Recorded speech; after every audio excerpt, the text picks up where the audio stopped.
स्वागत है आपका एसेंट स्टडी में। और आज हम बात करने वाले हैं एलएलबी थर्ड के trust equity and fiduciary relationship के पेपर 2023 के बारे में। तो चलिए इसको सॉल्व करते हैं। लेकिन सॉल्व करने से पहले दोस्तों आपसे एक रिक्वेस्ट है कि आज चैनल को सब्सक्राइब जरूर कीजिए, ठीक है। सब्सक्राइब और लाइक जरूर कीजिएगा अगर वीडियो पसंद आए तो। चलिए शुरू करते हैं, लेट्स बिगिन। तो यहाँ पे आप देख सकते हैं पहला क्वेश्चन है leading case HP versus white, ये किससे रिलेटेड है? तो ये रिलेटेड है दोस्तों ऑप्शन ए से। इस पर मत जाइएगा दोस्तों, इन टिकों पे मत जाइएगा, जो मैं लगा रहा हूँ नीले से उन पे ही ध्यान दीजिएगा, ठीक है। तो यानी कि option A is the correct answer, ठीक है। Equity will not suffer a wrong to be without a remedy, ठीक है। चलिए बढ़ते हैं क्वेश्चन नंबर 2 की तरफ। इसकी थोड़ी सी हम ट्रिक बना लेते हैं, ठीक है। ट्रिक देखिए, एचपी वर्सेस वाइट, ठीक है। एचबी वर्सेस वाइट क्या होगा? तो यहाँ पे आप इस तरीके से याद रख लीजिए। देखो ऐश माने क्या होता है? राख, ठीक है। जल जाती है राख। तो राख से हमारा क्या है? राख हमारा एक नेगेटिव वर्ड है, यानी कि रॉन्ग है। वाइट जो है, वाइट क्या है? वाइट एक पॉजिटिव वर्ड है। तो वाइट जो है हमारा कहाँ पे आएगा? जहाँ रेमेडी होगी, ठीक है। तो रेमेडी से वाइट और एचबी से रॉन्ग, ठीक है। इस तरीके से आप याद रखिएगा, आपको याद हो जाएगा। और रॉन्ग और रेमेडी आएगा तो वहाँ पे option A is the correct. चलिए बढ़ते हैं क्वेश्चन नंबर 2 की तरफ। प्रमुखवाद पेन वर्सेस बाल्टीमोर 1750, ठीक है, रिलेट है, किससे रिलेटेड करता है? तो इसका सही आंसर है इक्विटी एक्ट्स इन पर्सोनम, ठीक है। यानी कि option number C is the correct answer. साम्य की क्रिया व्यक्ति से संबंध रखती है, ठीक है। तो इसका थोड़ा सा हम याद रख लेते हैं कैसे। देखो ये पेन जो लिखा हुआ है ना, पेन का मतलब है पेंसिल्वेनिया, ये शहर का नाम है, ठीक है। अमेरिका के एक शहर का नाम है। तो पेंसिल्वेनिया वर्सेस बाल्टीमोर, ठीक है। तो बाल्टीमोर, ठीक है। तो बाल्टी तो आप समझ में आ ही रही होगी, ठीक है। बाल्टी, तो बाल्टी जो है, बाल्टी से मैं नहाता हूँ, तो ये मेरा पर्सनल मामला है, ठीक है। पर्सोनम, ठीक है। तो ऐसे याद रखिएगा। तो इससे क्या हो जाएगा? Equity acts in personam. चलिए बढ़ते हैं क्वेश्चन नंबर 3 की तरफ। तो क्वेश्चन नंबर 3 है, किसने कहा था कि साम्य विधि का शोधन equity is the correction of the law where is defective on the account of generality? तो ये किसने कहा था? तो इसका सही आंसर है दोस्तों ब्लैकस्टोन, ठीक है। Blackstone is the correct answer.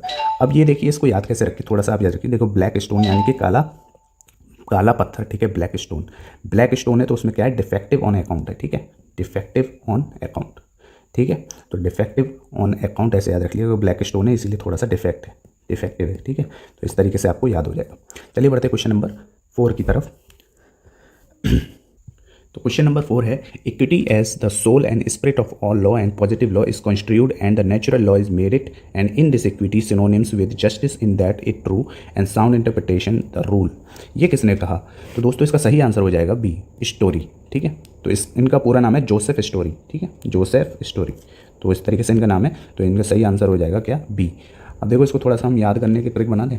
तो इसको ट्रिक कैसे बना लेंगे हम? तो यहाँ याद रख लेंगे सोल एंड स्पिरिट, ठीक है। सोल एंड स्पिरिट, तो सोल एंड स्पिरिट है मेरी आत्मा, ठीक है। सोल माने क्या होता है? आत्मा, ठीक है। स्पिरिट भी माने होता है, ठीक है। तो ये क्या है? Soul, S for soul, S for spirit, S for story, ठीक है। तो ऐसे याद हो जाएगा। चलिए बढ़ते क्वेश्चन नंबर 5 की तरफ। क्वेश्चन नंबर 5 है who introduce equity in Roman, ठीक है। रोमन में इक्विटी जो है वो किसने इंट्रोड्यूस करी थी? तो वो प्रेटर थे, ठीक है। प्रेटर इज द सही आंसर। तो ऑप्शन बी इज करेक्ट। चलिए देखते हैं क्वेश्चन नंबर 6। तो क्वेश्चन नंबर 6 थोड़ा सा डाउट है दोस्तों मेरे को, ठीक है। तो आप इसको चेक कर लीजिएगा। ये 6 वाला मैं नहीं बताऊंगा, ठीक है, क्योंकि इसमें मुझे थोड़ा सा डाउट है मैटलैंड और हैनबरी में। आप इसको चेक कर लीजिएगा, ठीक है। मैं बढ़ता हूँ आगे क्वेश्चन नंबर 7 की तरफ। तो क्वेश्चन नंबर 7 है निम्नलिखित में से कौन, विच of the following is not include in common law codes? तो यहाँ जो ऑप्शन दिए हैं किंग बेंच होगा, ठीक है। पहले होगा अगर देख लेते हैं, फिर हम देख लेंगे कौन नहीं है। तो कोर्ट ऑफ कॉमन प्लीज, ठीक है, ये भी होगा। द एक्सचेंजर होगा, डिस्ट्रिक्ट कोर्ट नहीं होगा दोस्तों, ठीक है। तो यहाँ पे जो आंसर हो जाएगा वो क्या हो जाएगा? Option D is the correct answer, ठीक है। तो कॉमन लॉ कोर्ट में डिस्ट्रिक्ट कोर्ट नहीं था, ठीक है। किंग थी, ठीक है, और क्या था? चांसलर था, एक्सक्वेंटर, ये राजकोष न्यायालय भी उस टाइम थे, ठीक है। लेकिन डिस्ट्रिक्ट कोर्ट ऐसा कुछ नहीं था, इसलिए district court is the correct answer. चलिए बढ़ते हैं क्वेश्चन नंबर 8 की तरफ। साम्य, थोड़ा इंग्लिश में पढ़ते हैं हम इसको। Literal sense of equity means, ठीक है। इक्विटी का लिटरल सेंस क्या होता है, ठीक है।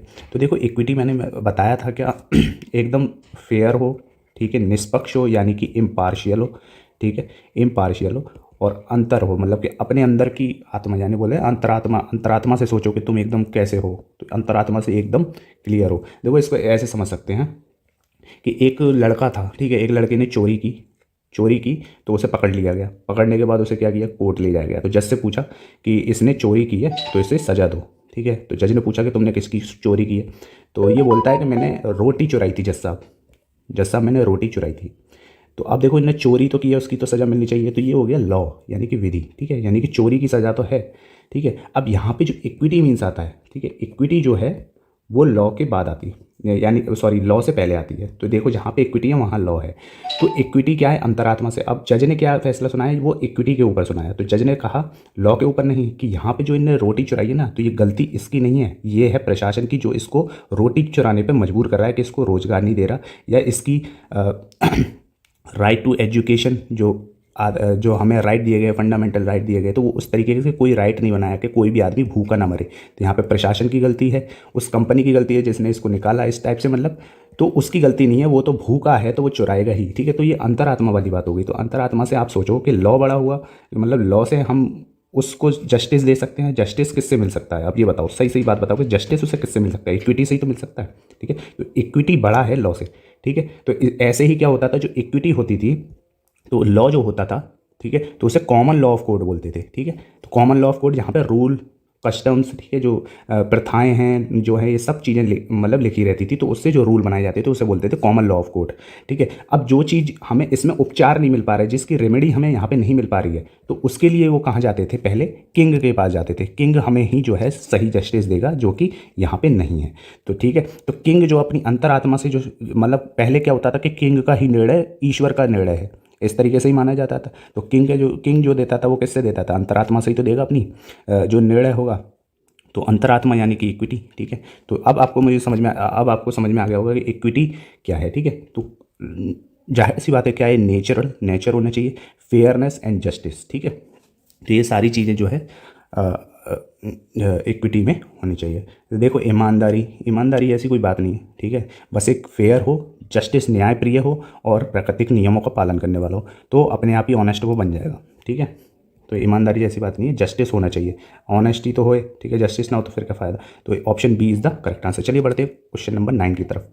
इक्विटी क्या है, ठीक है। तो ये देखो मैंने बताया था ना कि अंतःकरण को प्रेरित करती है, ठीक है। तो अंतःकरण को प्रेरित करती है, यानी कि अपनी अंतरात्मा को प्रेरित करती है। तो that is option C is the correct answer. चलिए बढ़ते क्वेश्चन नंबर 10 की तरफ। साम्य संबंधित, इक्विटी इज रिलेटेड विद, तो विद गुड कॉन्साइंस, ठीक है, शुद्ध अंतःकरण से, बिल्कुल, ठीक है। साक्ष्यों से तो है नहीं, पक्षकारों के अभिवचनों से ये भी नहीं है, तो साम्य किससे संबंधित है, अपने प्योर अंतरात्मा से, ठीक है, यानी कि विद गुड कॉन्साइंस, यानी कि option A is the correct answer. चलिए बढ़ते हैं क्वेश्चन नंबर 10 की तरफ। तो 10 बोलता है among which of the following origin of equity in England. Equity का जो ओरिजिन हुआ इंग्लैंड में वो कब हुआ।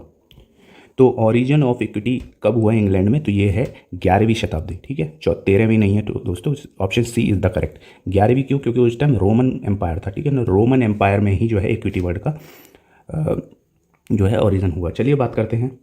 तो क्वेश्चन नंबर 12 है an agreement made without free consent. Made without free consent यानी कि एग्रीमेंट होगा, ठीक है, बिना किसी सहमति के, तो वो क्या हो जाएगा, बिना किसी सहमति के होगा तो वो शून्य तो होगा, यानी कि वॉइड।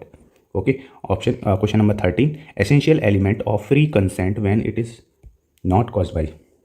स्वतंत्र सम्मति के आवश्यक तत्व, यानी कि फ्री कंसेंट के एसेंशियल एलिमेंट जब वह निम्नलिखित द्वारा कारित न की गई हो, when it is not caused by. तो देखो आप फ्री कंसेंट कब ले सकते हो, ठीक है, अपनी सम्मति जो है, यानी कि एक तरीके से कहें कि अपना निर्णय जो है, ठीक है, जो अपनी सहमति है वो कब ले सकते हो, जब कोई आप पे अनड्यू इन्फ्लुएंस ना डाला जाए, ठीक है, फ्रॉड ना किया जाए, मिस इंटरप्रिटेशन ना की जाए, तभी तो आप जो है फ्रीली लोगे, फ्रीली कंसेंट। तो इसलिए option D is the correct answer. चलिए बढ़ते हैं क्वेश्चन नंबर 14 की तरफ। अनड्यू इन्फ्लुएंस इज डिफाइंड, ठीक है। अनड्यू इन्फ्लुएंस जो है वो किस में डिफाइन है, ट्रांसफर प्रॉपर्टी एक्ट में डिफाइन है, इंडियन कॉन्ट्रैक्ट एक्ट में, इंडियन ट्रस्ट में है, इंडियन कॉन्ट्रैक्ट एक्ट में, तो बताइए। तो ये अनड्यू इन्फ्लुएंस जो है इंडियन कॉन्ट्रैक्ट एक्ट के सेक्शन 16 में दिया गया है, ठीक है, परिभाषित है, यानी option B is the correct. चलिए बढ़ते हैं क्वेश्चन नंबर 15। भारतीय न्यास 1882 की किस धारा में न्यासी को न्यास पता नहीं, ट्रस्टी टू एग्जीक्यूट ट्रस्ट, ठीक है। तो ट्रस्टी टू एग्जीक्यूट ट्रस्ट किस सेक्शन में है, तो यहाँ जो ट्रस्टी टू एग्जीक्यूट ट्रस्ट है तो वो सेक्शन 11 में है, ठीक है, सेक्शन 11, यानी option B is the correct answer. Check कर लीजिएगा आप, ठीक है। तो सेक्शन 11। तो question number 16 which section of Indian trust act 1882 provide trust not to set up title. तो क्या है, trustee not to set up title adverse to beneficiary, ये किस में दिया गया है, तो ये एडवर्स टू बेनिफिशियरी जो है ये हमें दिया गया है सेक्शन 14 यानी कि option B is the correct answer. चलिए बढ़ते हैं क्वेश्चन नंबर 17 की तरफ। Survival of trust deal with which section under section Indian trust Act. तो बताइए इसका आंसर। तो ये दिया गया है सेक्शन 76, ठीक है, यानी कि option A is the correct answer.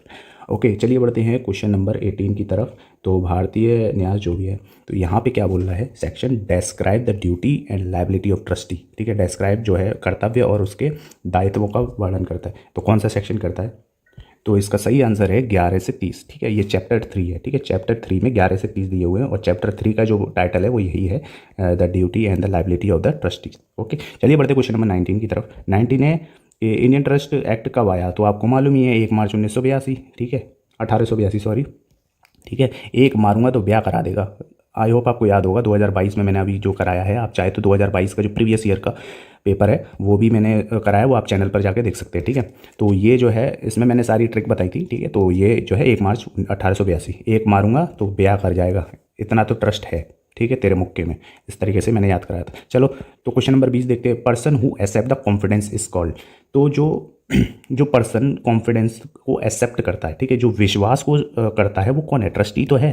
देखो एक होता है कौन, ऑथर, ठीक है, ऑथर ऑफ ट्रस्ट, फिर होता है ट्रस्टी और फिर होता है बेनिफिशियरी, ठीक है। तो अब यहाँ पे देखो ऑथर ने कहा कि भाई मैं बी के लिए मैं बेनिफिशियरी, जो मेरा ए है, बी है और एक सी है, ठीक है। तो मैं ए ने कहा मैं अपनी औलाद के लिए यानी कि बी के लिए कुछ छोड़ के जा रहा हूँ, तो सी तुम उसको संभाल लेना, ठीक है। और जब ये बालिग हो जाए या बड़ा हो जाए और जब ये अस्तित्व में आ जाए या पैदा हो जाए तो तुम जो है मेरी प्रॉपर्टी इसको दे देना। तो अभी जो ए ने है वो किस पे ट्रस्ट किया, इस पे ही तो किया। तो ये कौन है, ये ट्रस्टी है, ये ऑथर ऑफ द ट्रस्ट है और ये कौन है, बेनिफिशियरी। तो अब देखो कि कॉन्फिडेंस जो है, जो विश्वास जो है प्रतिग्रहित करता है, ठीक है, एक्सेप्ट करता है जो विश्वास, तो वो कौन कहलाता है। तो सीधी सी बात है कौन कहलाएगा, ट्रस्टी, यानी option B is the correct answer. चलिए बढ़ते हैं क्वेश्चन नंबर 21 की तरफ। Who is the father of modern equity. तो ये तो मैंने 2022 वाले में बताई है, ठीक है। नॉटिंगम, लॉर्ड नॉटिंगम, यानी कि बहुत नॉटी हो रहे हो कि सारी की सारी मॉडर्न इक्विटी रख ली, ऐसे करके याद रखिएगा। चलिए क्वेश्चन नंबर 22, क्वेश्चन नंबर 22 है who is the first legal chancellor. तो कौन सा जो है इनमें से लीगल चांसलर है। तो दोस्तों ये क्वेश्चन नंबर 22 में थोड़ा सा कन्फ्यूजन है, लॉर्ड हार्डविक और सर थॉमस मोरे, ठीक है। वैसे इसका सही आंसर है ऑप्शन सी, लेकिन इसमें जो हार्डविक है इसमें थोड़ा सा कन्फ्यूजन है, तो इसको आप देख लीजिएगा, ठीक है। वैसे अगर नहीं मिले तो मेरे ख्याल में आप सर थॉमस मोरे ही लगाइएगा। चलिए क्वेश्चन नंबर 23 की बात करें कि किस सेक्शन में इंडियन ट्रस्ट एक्ट डिफाइन किया गया है ट्रस्ट को, ठीक है। ट्रस्ट को डिफाइन किस में किया गया है, तो सीधी सी बात है सेक्शन 3 में, इंटरप्रिटेशन ऑफ द ट्रस्ट, ठीक है, ये करके जो सेक्शन 3 दिया हुआ है पूरा, तो section 3 is the correct answer, यानी ऑप्शन सी। चलिए बढ़ते क्वेश्चन नंबर 24 की तरफ। तो 24 है इंडियन ट्रस्ट जो है इसमें दिया हुआ है हु मे बी ट्रस्टी, ठीक है। ये किस में दिया गया है, हु मे बी ट्रस्टी, तो ये सेक्शन 10 में दिया गया है, ठीक है। Who may be trustee section 10 में दिया गया है, okay, option B is the correct answer. चलिए बढ़ते हैं क्वेश्चन नंबर 25 की तरफ। डॉक्ट्रिन ऑफ साइरप्स, ठीक है, ये किससे रिलेटेड है। तो इसका option B is the correct answer, यानी कि क्लोज सेट पॉसिबल, यानी कि निकटतम संभव, ठीक है, जो निकटतम संभव है वो डॉक्ट्रिन ऑफ साइप्रस रिलेटेड है। Option B is the correct answer. चलिए बढ़ते question number 26। Who can be a trustee, trustee कौन हो सकता है। तो बैंकरप्ट नहीं हो सकता, माइनर नहीं हो सकता, पर्सन जो कि बाहर रह रहा हो तो वो भी नहीं है, विदेशवासी भी नहीं हो सकता, एक मैरिड वुमेन ट्रस्टी हो सकती है, यानी option C is the correct answer. चलिए आगे बढ़ते 27, क्वेश्चन नंबर 27 है in an instrument one can not approbate and reprobate. कोई व्यक्ति एक ही दस्तावेज को स्वीकार और अस्वीकार नहीं कर सकता, यह संकेत है। तो ये क्या है, इसका सही आंसर है, तो इसका सही आंसर है doctrine of election, okay, doctrine of election is the correct answer. चलिए बढ़ते हैं क्वेश्चन नंबर 28 की तरफ। तो 28 है विच of the following which maximum apply on the doctrine of election. Doctrine of election जो है वो विच मैक्सिमम यानी कि सबसे ज़्यादा अप्लाई हो रहा है कौन से पे, ठीक है, तो वो देखते हैं। तो who come to equity must come with clean hands, ठीक है, ठीक है। चलो who seek equity must do equity, यानी साम्य चाहने वालों को साम्य बरतना होगा, साम्य विधि का अनुगामी है, ठीक है, यानी कि इक्विटी जो है फॉलो करती है रूल को, तो रूल को तो फॉलो नहीं करती भाई, ये तो गलत ही है, ठीक है। Equity look to the intent rather than form, जी हाँ, ये बिल्कुल एकदम सही है। और यहाँ साम्य चाहने वालों को साम्य बरतना होगा, तो ऐसा तो कोई है नहीं भाई, ठीक है, साम्य बरतना होगा, तो ये भी नहीं है, ये भी नहीं है। और शरण में आने वाले निर्मल हाथों आना चाहिए, कठोर भी आ सकता है भाई, निर्मल ही कोई ज़रूरी थोड़ी है, बस होना चाहिए, ठीक है। तो यानी कि option D is the correct answer है, यानी equity look to the intent. Equity जो है वो इंटेंट को देखती है बजाय फॉर्म को, यानी कि साम्य जो है वो आशय को दिखता है विचार की जगह, ठीक है, आशय दिखता है, यानी कि इंटेंट दिखता है। चलिए आगे बढ़ते हैं। Question number 29। क्वेश्चन नंबर 29 है, among the following which maximum doctrine of conversion. Doctrine of conversion जो है वो सबसे ज़्यादा कौन सा है? तो डॉक्ट्रिन ऑफ कन्वर्जन जो है वो है ऑप्शन बी। ठीक है, ऑप्शन बी इसको सबसे ये जो सिद्धांत है इस पर लागू होता है। देखो है कि साम्य उसी को किया गया मानता है जो किया जाना चाहिए। ठीक है, यही तो है भाई इंटेंट। ठीक है, यही तो है क्या, इक्विटी। ठीक है, कि बिल्कुल जो किया जाना चाहिए उसी को मानता है। ठीक है, यानी कि option B is the correct answer. चलिए बढ़ते हैं क्वेश्चन नंबर 30। निम्नलिखित में से कौन सा आधार सूत्र पालन के सिद्धांत पर आधारित है, यानी डॉक्ट्रिन ऑफ परफॉर्मेंस पर आधारित है। तो अभी देखो हमने जो है अभी डॉक्ट्रिन ऑफ इलेक्शन देख लिया, परफॉर्मेंस हम देखेंगे, और जो अभी देखा था वो कौन सा था, डॉक्ट्रिन ऑफ कन्वर्जन। ठीक है, तीनों आ गए तो इसको तीनों को याद रखना। तो अब जो डॉक्ट्रिन ऑफ परफॉर्मेंस है तो उसका जो है ऑप्शन ए जो है करेक्ट है, यानी साम्य दायित्व की पूर्ति का आशय अभ्यारोपित करता है, यानी इक्विटी इम्प्यूट इंटेंशन करती है किसके लिए, फुलफिल ऑब्लिगेशन को फुलफिल करने के लिए। ठीक है, तो ये चीज़ option A is the correct. ठीक है, इक्विटी फॉलो द रूल ये किसका है आपको मालूम है क्या, डॉक्ट्रिन ऑफ इलेक्शन। ठीक है, इक्विटी एक्ट पर्सोनम अभी हम देखें, सॉरी ये जो अभी थोड़ा सा एक चीज़ मैं बता दूं, equity follow the rule and option D ये दोनों जो है वो किसको करते हैं, डॉक्ट्रिन ऑफ इलेक्शन को फॉलो करते हैं। ठीक है, और ए हमारा यहाँ पे ये किसको हो जाएगा, परफॉर्मेंस को। चलो आगे बढ़ते हैं क्वेश्चन नंबर 31 की तरफ। तो यहाँ पे by marriage of the husband and wife are one personal law, ये किसने कहा था? तो इसका सही आंसर है ब्लैक स्टोन। जी हाँ दोस्तों, ब्लैक स्टोन ने कहा था कि विवाह के द्वारा पति और पत्नी विधि की दृष्टि में एक व्यक्ति हो जाते हैं। तो ये किसने कहा, ब्लैक स्टोन ने। अब इसको थोड़ा सा हम याद रख लें, देखो कैसे, हस्बैंड एंड वाइफ। ठीक है, हस्बैंड वाइफ हैं दोनों, जब शादी होती है तो शादी के बाद क्या है, दिल कैसा हो जाता है, ब्लैक हो जाता है, काला पत्थर हो जाता है। ठीक है, दोनों में क्या काला पत्थर है। शादी के बाद कहते हैं ना, शायर जो मारते हैं कि पत्थर का दिल हो जाता है शादी के बाद, ऐसे। तो इस तरीके से आप याद रखिएगा। ठीक है, ब्लैक स्टोन, ठीक है, तो काला पत्थर, तो इस तरीके से याद रखिएगा, दिल जो है वो कैसा हो जाएगा, काला हो जाएगा, यानी ब्लैक हो जाएगा। तो इस तरीके से चलो आगे बढ़ते हैं। Question number 32, discharge of trustee is provided in which section. तो इसका सही आंसर हो जाएगा सेक्शन 71, यानी option B is the correct answer. चलो बढ़ते हैं क्वेश्चन नंबर 33 की तरफ। Which of the following doctrine not defined by Strahan. ठीक है, यानी स्ट्राहन का जो सिद्धांत है किसके द्वारा परिभाषित नहीं किया गया। तो ये कौन सा है, डॉक्ट्रिन ऑफ इलेक्शन। ठीक है, इनके द्वारा फॉलो नहीं किया गया। चलो बढ़ते क्वेश्चन नंबर 34 की तरफ। Doctrine of cypres is applicable. तो ये दोनों पे एप्लीकेबल होता है, ये 2022 में भी रिपीट हुआ है, तो आप इसको देख लीजिएगा। तो ये दोनों में है, प्राइवेट में भी और चैरिटेबल में, यानी option C is the correct both of the above.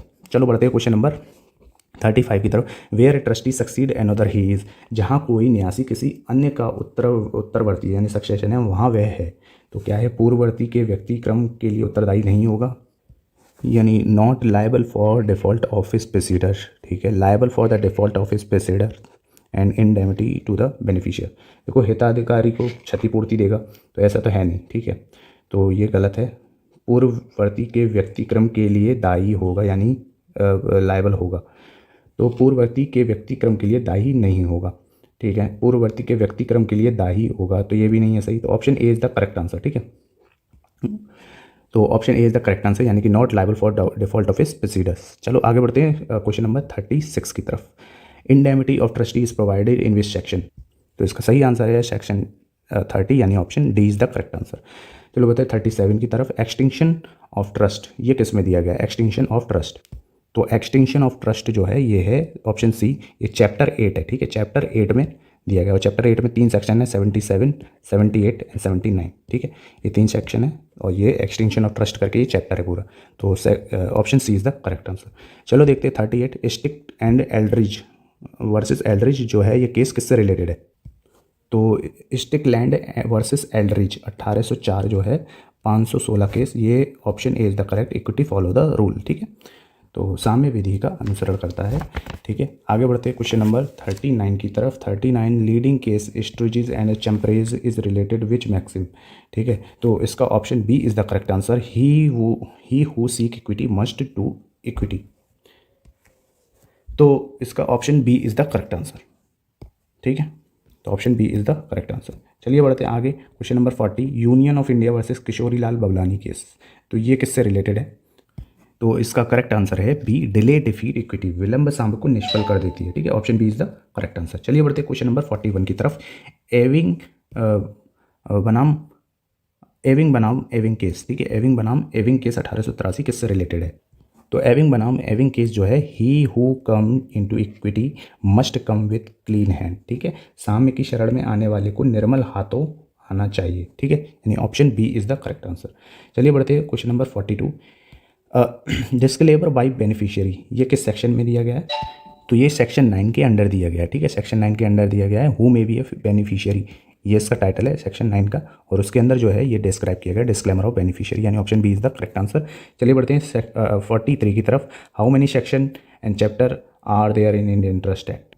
तो ये तो मालूम ही होगा कि 96 जो है आर्टिकल है एंड 9 चैप्टर है, ठीक है, तो 96 एंड 9 चैप्टर, यानी 9 to 9, ये ऐसे याद रहेगा। आगे बढ़ते हैं question number 44। In which chapter the certain obligation in nature of trust?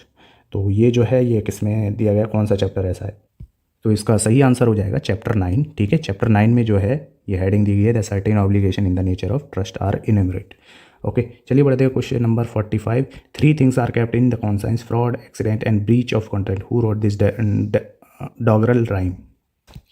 तो दोस्तों इसमें थोड़ा सा कन्फ्यूज़न है सर थॉमस मोरे और लॉर्ड नॉटिंघम में, तो आप इसको थोड़ा चेक कर लीजिएगा, ठीक है, तो ऑप्शन ए एंड सी में से कन्फ्यूज़न है, तो इसको आप चेक कर लीजिएगा। 46 है, who said the Lord Nottingham turn equity from matter of chance in to matter of principle? तो इसका सही आंसर है सतराहन, ठीक है, तो इसमें थोड़ा सा मुझे कन्फ्यूज़न है दोस्तों, तो इसको भी आप थोड़ा सा चेक करिएगा ज़रूर, लेकिन इसका जहाँ तक मुझे लग रहा है सतराहन ही हो सकता है, आप एक बार चेक जरूर कीजिएगा। चलिए आगे बढ़ते हैं। तो जो नेक्स्ट क्वेश्चन है, विच of the following is not a classification of equity jurisdiction, ठीक है, इक्विटी ज्यूरिडिक्शन का कोई इसमें से कौन सा क्लासिफिकेशन नहीं? तो मैंने 2022 के पेपर में बताया था कि इसके 3 होते हैं, exclusive, concurrent, auxiliary. Territorial jurisdiction ऐसा कुछ नहीं होता, तो ये option D is the correct answer. Okay, option D is the correct answer. चलिए बढ़ते हैं 48। Among the following which is not to promote fair dealing in the classification of equitable right? निम्नलिखित में से कौन न्यायोजित व्यवहार के प्रोत्साहन के सामयिक अधिकारों के वर्गीकरण में नहीं आता? तो इसका सही आंसर है option C, married women. Okay, चलिए बढ़ते हैं क्वेश्चन नंबर 49 की तरफ। विच ऑफ द सेक्शन जो है क्रिएशन ऑफ ट्रस्ट की बात करता है? क्रिएशन ऑफ ट्रस्ट की बात कौन सा करता है? सेक्शन 6। ओके, तो section 6 is the correct answer. देखो इसको ऐसे भी याद रख लो, सी फॉर क्रिएशन, और सी जो बनना है तो इसमें यूँ भी कर देंगे 6, ठीक है, ऐसे याद हो जाएगा। चलो question number 50। Question number 50, among the following which is not essential element of trust under the Indian जो है ये फलाना। तो यहाँ पे इसका क्या है, देखो, an intention to create thereby a trust, तो बिल्कुल सही है, ठीक है। बेनिफिशियरी भी होता है, अनलॉफुल पर्पज ऐसा कोई बात वर्ड नहीं है, ठीक है। ट्रस्ट प्रॉपर्टी है, बेनिफिशियरी, इंटेंशन, तो यानी कि option C is the correct answer. चलो आगे बढ़ते हैं क्वेश्चन नंबर 51 की तरफ। निम्नलिखित में से किस पर भारतीय Indian trust act 1882 shall apply, इनमें से किस पे होगा, ठीक है, तो किस पर लागू होगा? ये प्राइवेट ट्रस्ट पर लागू होगा, यानी option B is the correct answer. चलो आगे बढ़ते हैं। निम्नलिखित में से कौन सा आधार सूत्र तथ्य की भूल पर आधारित है? Maxim is based on the mistake of fact. तो यहाँ जो तथ्य की भूल है वो क्या है? Option A, ignorantia facit excusat, यानी कि ignorance is an excuse, ignore करना एक एक्सक्यूज है, ठीक है, तो option A is the correct. यानी 53 question, among the following who are the classify of trust according to their object, ठीक है, तो यहाँ पूछा है कि who are the classify of trust according to their object, तो option A is the private trust. Okay, question number 54, among the following which is a fiduciary relation. Fiduciary relation कौन सा है? तो पेरेंट चाइल्ड का बिल्कुल है, guardian warden का है, गार्जियन ऑफ वार्ड का है, और डॉक्टर पेशेंट का है। All of the above is the correct answer. Fiduciary relation मैंने कल बताया था 2022 में, आप चाहें तो वहाँ जाके देख सकते हैं, ठीक है। मैं इसको देखो, कुछ चीज़ों को मैं एक्सप्लेन नहीं कर रहा हूँ, जैसे कि यहाँ पे हो गया, ये सब मैंने 2022 में एक्सप्लेन किए हुए हैं, आप जाके वहाँ देख सकते हैं, ठीक है, क्योंकि फिर वीडियो लंबी होती है, तो इससे थोड़ा सा बचना है। आगे question number 55, among the which section of Indian trust act is related to the fiduciary relation, तो section 88 is the correct answer. Okay, चलिए आगे बढ़ते हैं। Question number 56, which of the following classification of trust according to the mode of their creation. तो mode of their creation यानी कि रीति के अनुसार न्यास किए जाने की रीति के अनुसार इसके क्लासिफिकेशन देखने, तो constructive trust, resultive trust, secret trust, यानी all of the above is the correct answer. चलो आगे बढ़ते हैं। Question number 57, which of the following is 1872 deal with lawful purpose, ठीक है, लॉफुल पर्पस के लिए कौन सा सेक्शन है? तो यहाँ जो है इंडियन कॉन्ट्रैक्ट एक्ट की बात हो रही है, ठीक है, ट्रस्ट की मत समझिएगा, तो इंडियन कॉन्ट्रैक्ट एक्ट में क्या है? सेक्शन 25, ठीक है। चलो आगे बढ़ते हैं। 58, विच of the following is the trust is extinguished. निम्न में से कब न्यास जो है वो खत्म हो जाता है, समाप्त हो जाता है? देखो हिंदी में यही मुश्किल होती है, हिंदी में आप लोग याद करते हो थोड़ा सा तो मुश्किल हो है। निर्वापित, निर्वापित आप क्या समझोगे? अब सीधी सी बात है, एक्सटिंग्विश माने क्या होता है? समाप्त होना, खत्म होना, तो आप सीधे से इंग्लिश में याद करो ना, ठीक है, तो अच्छे से याद होगा। तो ट्रस्ट कब समाप्त हो जाता है, ठीक है, तो इसका हम पढ़ लेते हैं क्या पढ़ा। तो इसका क्या है, when it purpose is completely fulfilled, जब उसका पर्पज़ पूरा हो जाए। When it purpose become unlawful, जब उसका पर्पज़ जो है अनलॉफुल हो जाए। When the trust being revocable, ठीक है, इट एक्सप्रेसली रिवोक, तो न्यास ख़त्म होते हुए एक्सप्रेस हो के रूप में ख़त्म कर दिया जाता है, अभिव्यक्ति के रूप में ख़त्म किया जाता है। तो इसका जो सही आंसर है वो है ऑल ऑफ द एबव, ठीक है, option D is the correct answer. आगे देखिए 15 है, विच of the following section deals with 18 deal with the revocation of trust. Revocation of trust की कौन बात करता है, तो सेक्शन 78 जो है वो रिवोकेशन ऑफ ट्रस्ट की बात करता है, ठीक है, इंडियन ट्रस्ट एक्ट में। तो चलिए बढ़ते हैं question number 60, which of the जज is knight versus knight case. Knight versus knight case में कौन जज था, तो इसका सही आंसर होगा लॉर्ड लांगडले, ठीक है, लॉर्ड लांगडले, यानी option C is the correct answer, ठीक है, नाइट वर्सेस नाइट केस में। चलो क्वेश्चन नंबर 61 की बात करते हैं, क्वेश्चन नंबर 61। तो among the following which action related to liability of the breach of trust, तो ये किसका है, तो option C is the correct, यानी सेक्शन 23, ठीक है, liability of the breach of trust की बात करता है। क्वेश्चन नंबर 62, एक वह व्यक्ति जो विश्वास घोषित करता है तो वो क्या कहलाता है, हु डिक्लेयर कॉन्फिडेंस, जो कॉन्फिडेंस को डिक्लेयर कराता है वो क्या कहता है, ऑथर ऑफ ट्रस्ट, अभी मैंने शुरू में समझाया था, ठीक है, तो ऑथर ऑफ द ट्रस्ट। चलो आगे बढ़ते, which what are the essential for the trust of movable property under the Indian trust Act, तो चल संपत्ति के न्यास के लिए क्या आवश्यकताएं हैं, चल संपत्ति के न्यास के लिए क्या आवश्यकता है, तो देखो रजिस्टर्ड नॉन टेस्टामेंट्री इंस्ट्रूमेंट और sign by the author of the trust and trustee, तो ये तो है, ठीक है, और क्या है, रजिस्टर्ड होना चाहिए, नॉन टेस्टामेंट्री, यानी कि all of the above is the correct answer, यानी ऑप्शन डी।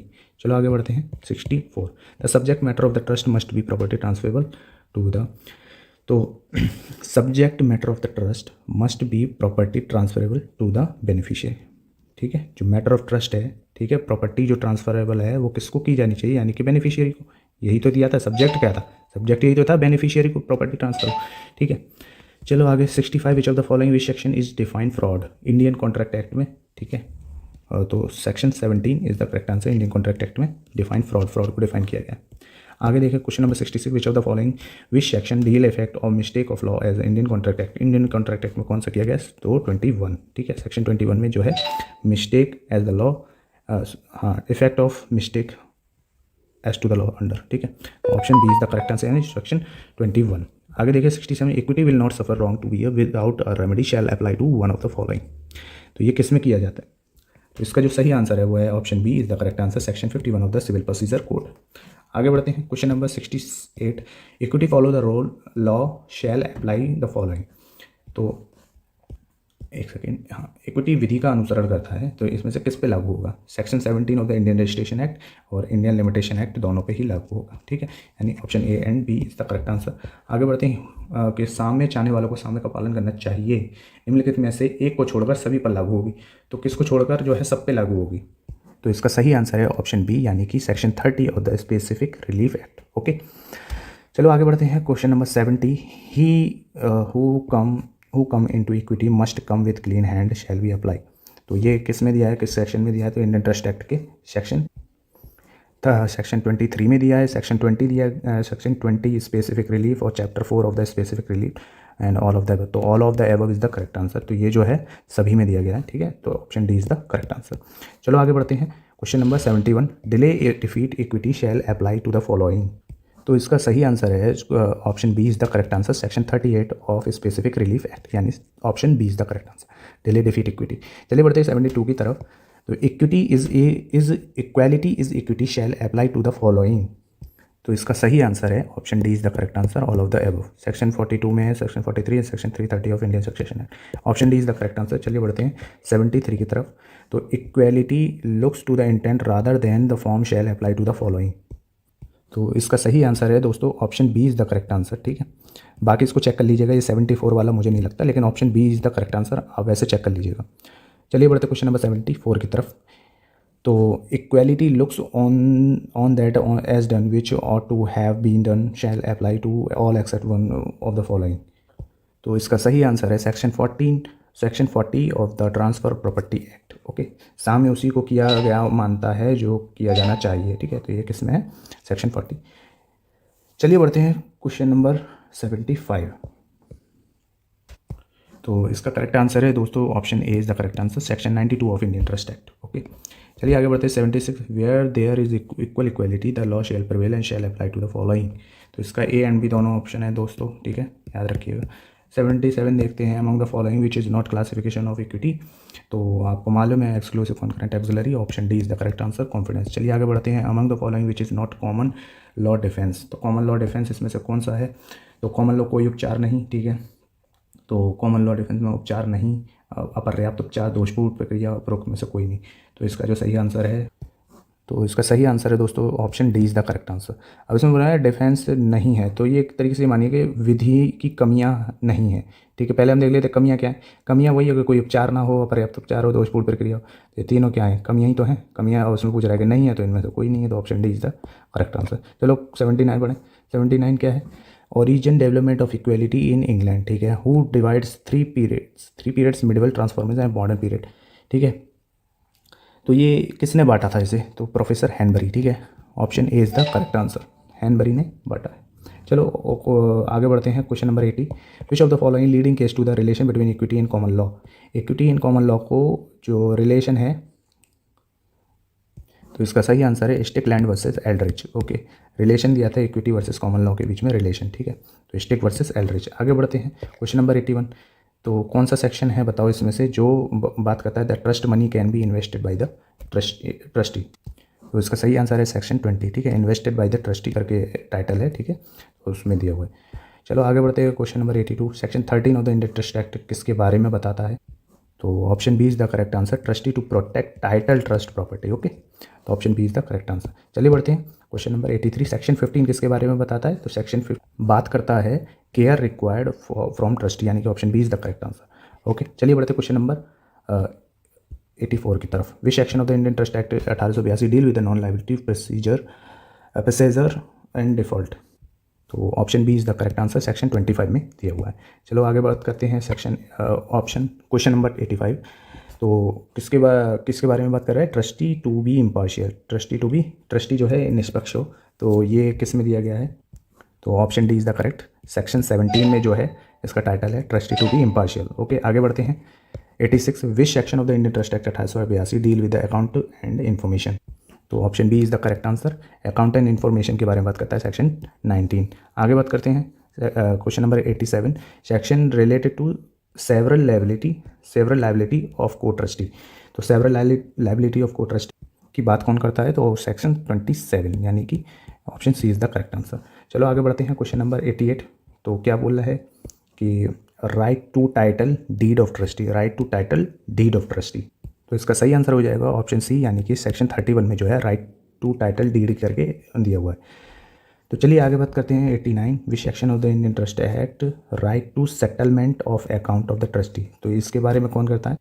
तो option B is the correct answer, section 35, okay. Section 35 is the correct answer. चलिए आगे बढ़ते हैं, क्वेश्चन नंबर 90। कौन सा सेक्शन है जो बात करता है? तो इसमें कौन सा सेक्शन है जो बात करता है right to reimbursement of expenses of trustee. तो ये जो बात करता है, तो इसका सही आंसर होगा सेक्शन 32, यानी कि सेक्शन 32 बात करता है reimbursement of expenses of trustee. चलिए आगे बढ़ते हैं, क्वेश्चन नंबर 91। तो इसमें बात कर रहे हैं कि suspension of trustee power bye decree. तो ये किस सेक्शन में दिया हुआ है? तो सेक्शन 45 में ये जो है दिया हुआ है, option D is the correct answer. आगे बढ़ते हैं, क्वेश्चन नंबर 92 क्या कह रहा है? विच section of the Indian trust can not reasonable after acceptance. तो ये जो सेक्शन है वो कौन सा है? तो यहाँ जो सही आंसर होगा option C is the correct answer, 46। दोस्तों यहाँ पे रेजोनेंस नहीं है, रेनाउंस है, ठीक है, रिनाउंस, ठीक है, RENOUNCE, रिनाउंस आफ्टर एक्सेप्टेंस, ठीक है। तो यहाँ थोड़ी मिसप्रिंट हो गई है। चलिए आगे बढ़ते हैं, question number 93। Which Indian trust act declare the trustee can not delegate. तो ये कौन से में दिया है? तो ये दिया है सेक्शन 47 में, option B is the correct answer, section 47। चलिए आगे बढ़ते हैं, which section of the Indian trust act control of discretionary power of trustee. तो डिस्क्रिशनरी पावर ऑफ ट्रस्टी ये जो बात की गई है, तो ये किस में की गई है? सेक्शन 49, यानी option B is the correct answer. आगे बढ़े, which section of the Indian trust act relate with the right to rent and profit to of beneficiary. तो right to rent and profit की बात जो करता है सेक्शन 55, यानी option A is the correct answer. चलिए आगे बढ़ते हैं, क्वेश्चन नंबर 96। तो भारतीय सेक्शन 60 क्या बोलता है? सेक्शन 60 जो बोलता है, सेक्शन 60 बात करता है राइट टू प्रॉपर ट्रस्टी के बारे में बात करता है सेक्शन 60, यानी option B is the correct answer. चलिए बात करते हैं 97। तो 97 में है liability of beneficiary joining in breach of trust. तो ये बात कर रहा है सेक्शन 68, यानी option D is the correct answer. चलिए आगे बात करते हैं, तो आगे हमारा कौन सा है, क्वेश्चन नंबर 98। क्वेश्चन नंबर 98 है section vacating the office of trustee, vacating the office of trustee. तो ये किस सेक्शन में दिया गया है? तो दोस्तों ये चैप्टर 7 में है, ठीक है, चैप्टर 7 है इसका। 7 चैप्टर में 3 आर्टिकल हैं, सॉरी ये 70 से लेकर 76 आर्टिकल तक है, ठीक है। तो चैप्टर 7 जो है वैकेटिंग द ऑफिस ऑफ ट्रस्टी, ये जो है उसका टाइटल है। 99 की बात करें, which section of the Indian trust act 1882 is related to transfer of illegal purpose. तो इसका सही आंसर है ऑप्शन डी, ठीक है। ट्रांसफर ऑफ इलीगल पर्पस की बात करता है वो कौन, 84 बात करता है। दोस्तों थोड़ा सा आपसे रिक्वेस्ट है कि थोड़ा दोस्तों गला वाला दुख गया है, सब्सक्राइब जरूर कर दो, वीडियो को लाइक जरूर कर दो, ठीक है। थोड़ी सी मेहनत की कदर कर लो, तो थोड़ा सा लाइक जरूर कर दो। चलो ऑप्शन क्वेश्चन नंबर 100 है, among the following which maximum doctrine of priority. Doctrine of priority को क्या देते हैं, जहाँ साम्य समान है वहाँ सम्य की दृष्टि से पूर्व अभिभावी होगा, ठीक है। First in time shall prevail, यानी option B is the correct answer. I hope आपको ये वीडियो पसंद आई होगी। वीडियो पसंद आई हो तो वीडियो लाइक जरूर करना, और मिलते हैं अगली वीडियो के साथ। तब तक के लिए जय हिंद, जय भारत।